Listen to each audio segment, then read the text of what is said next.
well, the tubes, that the internet is. Mr. Parker, I've got a few questions for you, if you don't mind, sir. You emphasize fiscal issues. We have no money. We have this enormous deficit. How do we reduce that deficit? How do we pay off the national debt? Are we going to have to expect a reduction in services from the federal government, state government, and local government? Nobody's got any money. Yes, yes, and yes. We've got to reduce our debt. We've got to reduce our spending. That's a good question, wasn't it? It was. Right. Very good. The only way you've got to start from the principle of how much money we're going to take in, guys. First step in the budget. What's our revenue sources? Then you budget that revenue source. Now the problem we have right now, we've got to budget a lot of interest to pay off our debt. So consequently, some tough decisions got to be made as what falls off the table. What can we not fund? Okay? We should prioritize those things that we can fund. But we cannot keep spending the way we are, or we're going to be out of business. Well, to bring up a dirty word, many years ago there was a Democrat. I hate to use that in front of all these Republicans. There was a Democrat named Fritz Hollings who suggested at one time that we freeze the federal budget. And I got to tell you, I thought that was a hell of an idea. I mean, what do you think? Can we freeze the budget, not only to the point to eventually achieve a balanced budget, but what about getting to the point where we actually have a surplus and start to pay down the national debt? I mean, isn't it time we gave back our children's money? Certainly.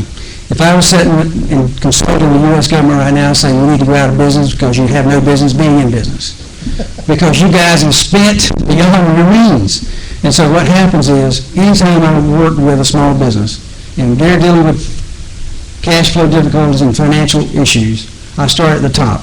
I sat down with the president and the executive committee and said, okay, we're going to make some major cuts up here, guys, because that's where most of the money is spent, in salaries, compensation, other benefits. If you're not willing to make those commitments at that level, it ain't going to work at the bottom level.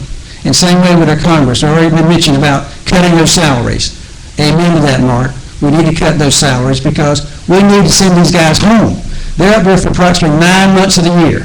They argue for 5. They get something done in 4. So let's eliminate the 5 months they argue, let them work for 4 months and get a lot more done, let them come back home and work for a living for those 8 months, whether they're a lawyer or computer science or a CPA, whatever they're doing, let them stay in that profession of what they're doing.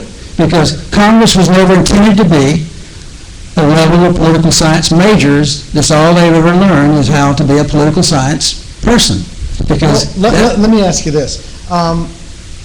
About the national debt and about freezing the budget and everything else. There's some who theorize that what we'll eventually wind up doing is inflating our way out of it. Now, that would absolutely work, I mean, if you allow inflation to run rampant. But, I mean, can we actually afford that? Wouldn't that be devastating to the country to allow inflation to just, I mean, you know what I mean by about inflating our way out of the debt? It may remain $10 trillion, $12 trillion, but what if it takes you $278 to buy a loaf of bread? Then what's $10 trillion? Then we are in trouble. We've got to live within our means, whatever those means are. What we're showing right now in the current federal program, federal budget, is that we project there's going to be a 20% less reduction in revenue. 20% less in revenue in our federal revenue stream. So what do we need to do? We need to cut at least 20% less in expenses if we're trying to even catch up. One more thing I want to bring up to you about what part of the federal budget is actually discretionary. I mean, we have a lot of entitlements. We just picked up a huge entitlement program. I mean, exactly how much can we do? Aren't we going to have to attack entitlements in order to actually get the federal budget under control? And then isn't your main enemy under that the American people? Because it seems like we're always ready to see somebody else's stuff get cut, but leave my stuff alone. I mean, what do we do about entitlements? First of all, we've got to make sure they're entitled to the entitlements.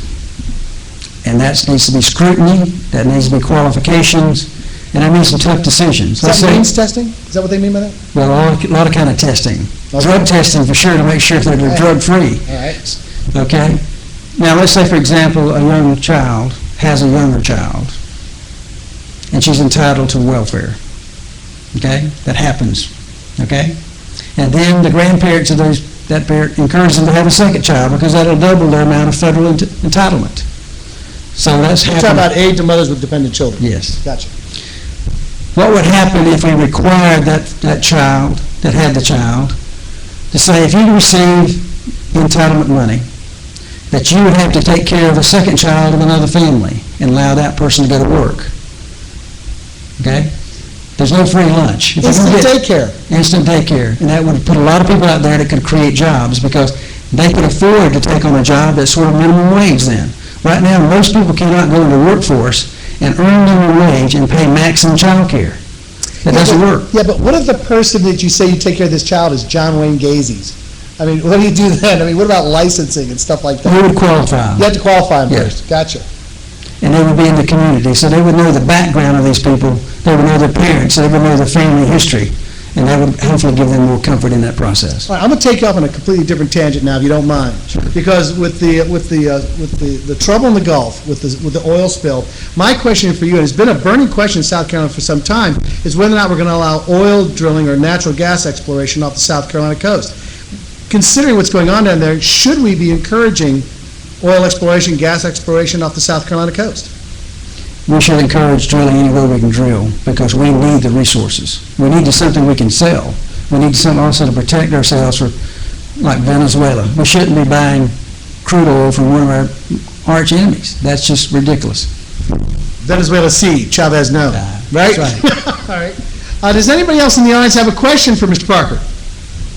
We got one there. Hey, Smitty.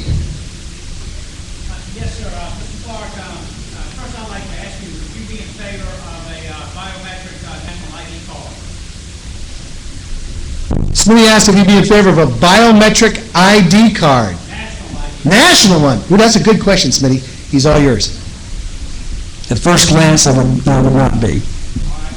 Then I'll ask you, how are you going to know an illegal alien when you see one? Okay?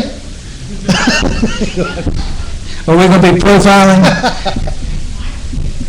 In our community, there are a lot of these immigrant workers working for employers. When they tell me what they're willing to do, their comment may be something like this.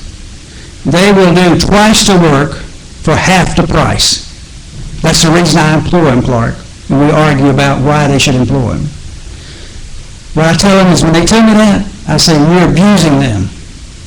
If they're working twice as hard and you pay them half as much, you're abusing them. And you shouldn't do that as an employer. If you want to really help them, go back through the process, get them legal, send them back to wherever they are, help them pay the legal cost to bring them back to this country, they would have a loyal employee if they did that. And so if you look, how do you recognize them? Try to speak English to them. How would you control illegal aliens when we cannot identify them? Well, what I think we ought to do on our border is to go in there and build a major river between us and Mexico.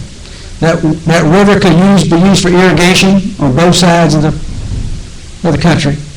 Encourage them to grow their own crops with water and irrigations, and hopefully they have vegetables and fruits they could sell, not only in their country, but maybe across the border.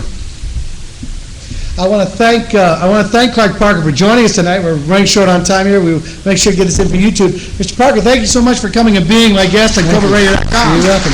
Thank you, sir.